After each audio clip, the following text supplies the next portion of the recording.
Good afternoon, friends. Wanted to spend a moment with you today, again, using the devotion book, Live in Grace, Walk in Love. And this is a book written by Bob Goff. He's one of our favorites that our family has used now for a few years. And I wanted to share just a word of his with you. This is devotion number 115, entitled, Hope is Better Than Anything Uncertainty Puts in Front of Us.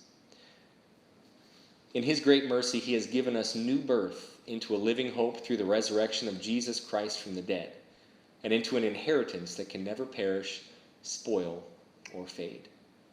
That's from 1 Peter chapter 1, verses 3 and 4. Bob writes, I've been with plenty of friends when they receive the devastating diagnosis. I've learned there's nothing you can say to someone who's just learned that they have 1 year to live.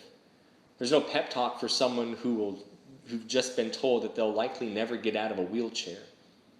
Sometimes the only appropriate response is to grab a hand and cry. I've also lived long enough to watch these friends stare into the face of uncertainty and choose hope. They've chosen to say, sure, the odds are against me, but God is not. They've chosen to hope for an extra decade with their families or to imagine one more walk by the ocean. Why? Because choosing the way of hope is far better than anything uncertainty puts in front of us. We might not have faced anything as devastating as these things, but we've all faced the choice between hope and fear. Whether it's questions about what exactly will happen when we pass away, or uncertainty about whether we'll find love in our lives down the road, we've all had to face the unknown. But when we stand at this intersection, fear tries to shrivel our hearts and shrink us down. Hope is the opposite, though. It swells our hearts. It makes us want to expand. Hope restores the life fear tries to steal. Yesterday already happened, and tomorrow isn't here yet. We only have today. We've got people to encourage and another huge invitation to a life of whimsy. We can either wring our hands about what we don't know, allowing fear to take over the moment, or we can choose hope and let love reign. The path is yours and mine to choose every day. What will it be for you today?